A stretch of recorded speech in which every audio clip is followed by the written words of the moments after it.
मैं हूं perfect mission life से और मैं इस समय जो है नियमताबाद बीआरसी सेंटर पे हूं। मैं बीआरसी सेंटर जो है ये चंदौली जिला का एक हिस्सा है। आइए जो है अंदर चलते हैं, लोग बात कर रहे हैं। आज यहाँ पे जो है शिक्षा समिति का जो है शिक्षा समिति के द्वारा जो है एक संगोष्ठी रखी गई है। आइए बात करते देखते हैं क्या कहते हैं। इच्छा वही होती है, आप ऐसे ही संपर्क करते जाइए और लोगों से मिलिए।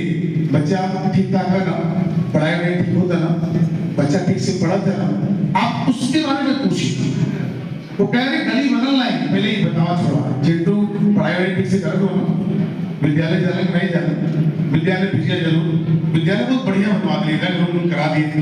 विद्यालय रंग कराने के बाद भी अगर 15 अगस्त 26 जनवरी कार्यक्रम होता है तो गांव का प्रधान शिक्षा समिति का अध्यक्ष होता है, वो अपने गांव के सारे लोगों को बुलाए, एक साल में सारे लोगों को बुलाए।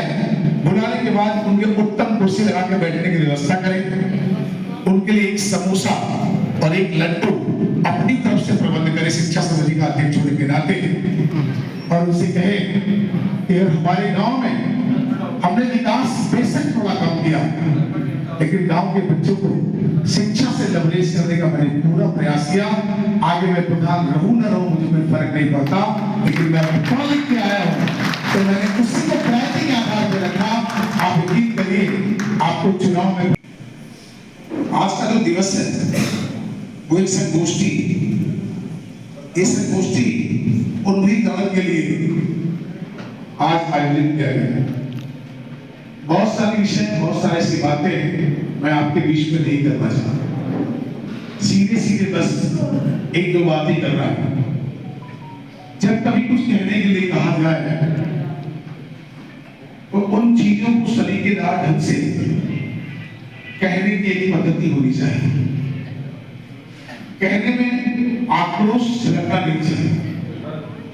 अगर हम सारे के सारे लोगों का उद्देश्य इस देश के अंदर नौनिहालों को अपने परिवार का बच्चा समझकर, अपने गांव का बच्चा समझकर, अपने घर का बच्चा समझकर, अपना बच्चा समझकर अगर अपना सर्टिफिकेट विधायक जी के हाथों प्राप्त कर लें। परिचय बताया। मैं रमेश जायसवाल, विधायक मुगलसराय। आज यहाँ क्या प्रोग्राम है? आज शिक्षा विभाग के द्वारा जो है उन्मुखीकरण कार्यक्रम था, जिसमें सम्मानित प्रधानगण और सारे गांव में हमारे प्राथमिक विद्यालय के जितने भी प्रधानाचार्य हैं उन सारे लोगों को कोऑर्डिनेशन करके उत्तर प्रदेश सरकार की शैक्षणिक जो मंशा है 19 पैरामीटर पर कैसे हम सारे के सारे गांव के लोगों को, गांव के ज़रूरतमंद लोगों को, गांव के गरीब बच्चों को हम कैसे उस पैरामीटर पर शिक्षा दे सकें और शिक्षा कैसे उच्चीकरण शिक्षा हो, शिक्षा की कैसी क्वालिटी हो, और उसके बाद डीबीटी के माध्यम से उनके खाते में कपड़े वो ड्रेसेस और जूता मोजा इत्यादि की व्यवस्था डायरेक्ट कैसे हो, सब लोगों को ऑनलाइन कराया जाए, कहीं कुछ छूट रहा हो तो उसके समस्या को दूर कराया जाए। उसके बाद विद्यालयों के उन्मुखीकरण का तात्पर्य ये हुआ कि ब्लॉक के माध्यम से बीडीओ और साथ में सभी सम्मानित ग्राम प्रधानों के सहयोग से विद्यालय जो गांव सभा में है उसका रेनोवेट हो, अच्छे से रंग रोगन हो, उसमें बच्चों के पढ़ने और बैठने की व्यवस्था हो, उसमें लाइट की मार्ग प्रकाश की व्यवस्था हो। इन सारी व्यवस्था के साथ कोऑर्डिनेशन, एक तरह से कोऑर्डिनेशन कार्यक्रम था जिस पर मैं मुख्य अतिथि के रूप में उपस्थित हुआ। उत्तर प्रदेश सरकार की माननीय श्री मुख्यमंत्री जी की जो मंशा है उस मंशा के अनुरूप मैंने सारे विषय को अपेक्षा के साथ मैंने प्रधानों के साथ रखा और मैंने बहुत ही उत्कृष्टता से पूरे विषय को रखने का काम यहाँ के खंड शिक्षा अधिकारी मनोज यादव ने कही। उसके बाद यहाँ खंड विकास अधिकारी अपने बीडीओ महोदय ने भी अपने विषय को रखा, सारे लोगों ने अपने विषय को रखा।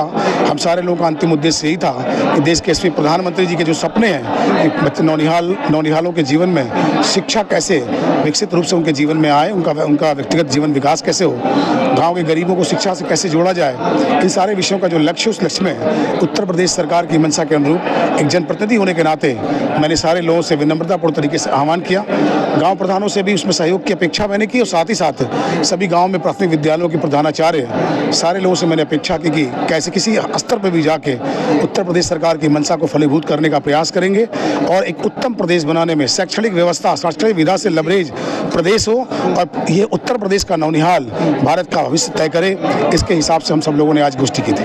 सर जो है ये बच्चे देश के भविष्य, इसके बारे में क्या कहेंगे आप? ये तो सर्वविदित है, सबको पता है। जी। मैंने पहले अपने उद्बोधन में कहा कि यहाँ के जितने भी देश के सारे बच्चे भारत के भविष्य है, इनके भारत की जिम्मेदारी इन्हीं कंधों पे आने वाली है। तो कोई भी गांव का गरीब साइंटिस्ट हो सकता है, कोई भी गांव का गरीब एक अधिकारी हो सकता है, इंजीनियर हो सकता है, डॉक्टर हो सकता है, वैज्ञानिक हो सकता है। हम अपनी शिक्षा की गुणवत्ता को अगर बेहतर करेंगे तो हम उस सपने को साकार करेंगे जिस सपने के बारे में डॉक्टर भीमराव अंबेडकर ने कहा था, शिक्षा शेरनी का वो दूध है कि जो पिएगा वो दहाड़ेगा। उत्तर प्रदेश सरकार माननीय यशस्वी मुख्यमंत्री जी का संकल्प है कि उत्तर प्रदेश में एक भी नौनिहाल नहीं छूटेगा शिक्षा से। ये हमारा संकल्प, उस संकल्प को पूरा करने के लिए हम लोग यहाँ प्रस्तुत हुए। सर परिचय बताएं आप। मैं खंड विकास अधिकारी नियमताबाद हूँ। जी, आज यहाँ क्या प्रोग्राम हुआ है? यहाँ पर जो भी शिक्षा से संबंधित जो भी मुद्दे होते हैं, तो जितने भी हमारे विकास खंड में ग्राम पंचायत आती हैं, सभी के जनप्रतिनिधियों को आमंत्रित किया जाता है, प्रधानाचार्य को आमंत्रित किया जाता है। और आज के जैसे प्रोग्राम में मुख्य अतिथि के रूप में विधायक जी को आमंत्रित किया गया, ताकि शिक्षा से संबंधित जो भी विषय है उसमें चर्चा की जा सके। क्या आपको नहीं लगता कि जो है सरकारी स्कूल के बच्चों की स्थिति जो है बहुत दयनीय है? नहीं, ऐसा नहीं कि बहुत दयनीय है तो कहना तो उचित नहीं होगा, क्योंकि सरकार इस समय उनको काफ़ी सुविधाएं दे रही है अपने स्तर से। निःशुल्क पढ़ाई है उनकी, संभव 8वीं कक्षा तक उनको तरह तरह की सुविधाएं भी दी जा रही हैं, जैसे कहानियों की किताब भी उनको उपलब्ध कराई जा रही है, मिड डे मील के से उनको खाने का भी व्यवस्था की जा रही है, खेल और आदि चीज़ों पे भी सरकार का ध्यान है।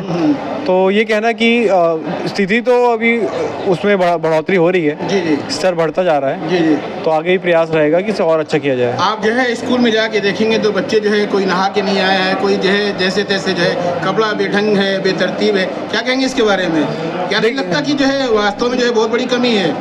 देखिए, ये तो एक व्यवहारिक मुद्दा है जिसके लिए तो विद्यालय और सरकार से ज़्यादा जिम्मेदारी कहीं ना कहीं उनके माता पिता, उनके परिवारजन की आएगी, क्योंकि उनको नहलाना, साफ सफाई रखना, ये तो कहीं ना कहीं उनके परिवार को।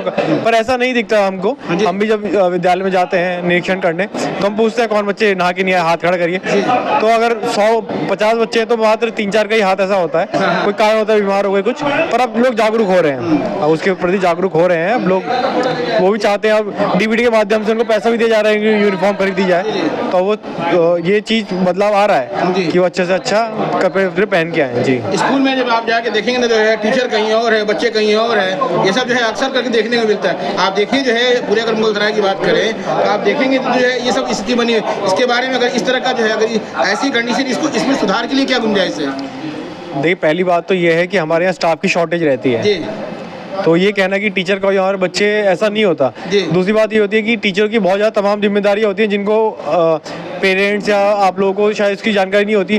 उनको जैसे ऑनलाइन उनका डीबीटी का जो उनका पूरा है, आधार की लिंकेज, सीडिंग, काफ़ी कुछ चीज़ें हैं जो ऑनलाइन जो टीचर्स को करना होता है, तो उसी समय में उनको वो भी करना है। तो कभी कभी ऐसा हो जाता है कि जो ऑनलाइन जो काम है, जो एक टीचर को निभाने हैं, उनकी जो दायित्व हैं, उस कारण ऐसा हो सकता है कि उस समय कक्षा में ना आए। पर मेरे ख्याल से तो प्रकरण उल्टा ही है, जितना एक दायित्व एक टीचर का है वो उससे कई गुना ज़्यादा कर रहा है इस समय, क्योंकि स्टाफ की शॉर्टेज है। जहाँ 10 टीचर होने चाहिए वहाँ मात्र 6 हैं, तो एक टीचर जहाँ एक कक्षा संभालनी चाहिए 2 संभाल रहा है, 3 संभाल रहा है। तो कहीं ना कहीं इसमें हमें और नई नियुक्ति की आवश्यकता है, क्योंकि जो टीचर्स हैं वो तो अपने स्तर से बहुत प्रयास कर रहे हैं कि आगे बढ़े। ठीक है।